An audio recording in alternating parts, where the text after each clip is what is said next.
Hello నమస్తే, welcome back to my channel. ఈరోజు మీకు నేను బ్లౌజు ఒకటి స్టిచ్ చేశానండి. దాని ప్యాటర్న్ అనేది మీకు నేను చూపిస్తున్నాను. నేను ఈరోజు స్టిచ్చింగ్ చేసిన ప్యాటర్న్ అయితే ఇవ్వండి. బ్యాక్ ఏమో బోట్ నెక్, హై నెక్ పెట్టి మిడిల్లో వీళ్ళు నా క్లయింట్ వచ్చి ఈ మోడల్ అని ఇచ్చారు. అది థీమింగ్ అంతా కూడా మంచి క్లాసికల్ డ్యాన్స్ థీమ్స్ తోటి ఉందండి. ఇది బ్యాక్ అయితే థ్రెడ్స్ డోరీస్ ఏంటంటే ఇవ్వండి ఇట్లాగా ఇది గోల్డ్ కాంబినేషన్ చేసుకొని రఫిల్స్ హ్యాంగింగ్స్ అనేది వేసాము. థ్రెడ్ కూడా ఎలా యూస్ చేసామంటే మల్టీ కలర్ అనమాట. మనకి ఈ ప్యాటర్న్ లో ఏదైతే థీమ్స్ ఉన్నాయో దాన్ని బేస్ చేసుకొని నేను ఇక్కడ థ్రెడ్స్ అనేవి ఇచ్చాను. ఇదిగోండి దగ్గరగా చూస్తున్నా. దీనికి పైపింగ్ కూడా ఇచ్చేసాను అనమాట.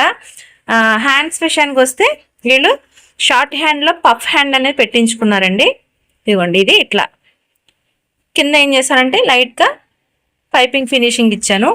హ్యాండ్స్కి వచ్చేమో కుచ్చు చేతులు. ఈరోజు ఈ ప్యాటర్న్ అనేది నేను స్టిచ్ చేశాను. ఇది ఎంతమందికి నచ్చింది అనేది కింద కామెంట్ సెక్షన్లో చెప్పండి. చూసారా, దూరంతో లుక్ వైజ్ చూడండి. మనకి ఇదంతా కూడా డిఫరెంట్గా వాళ్ళు రిఫరెన్స్ పిక్ అనేది ఇస్తే దాన్ని బేస్ చేసుకొని ఈ బ్లౌజ్ అనేది స్టిచ్ చేశాను. మీకు బ్యాక్ చూస్తే తెలుస్తుంది. నేను ఫ్రంట్ మామూలు జనరల్ నార్మల్ నెక్, దీనికి ఎదురు ఇలాగా ఈ నెక్ అనేది ప్రిపేర్ చేశాను. Thank you.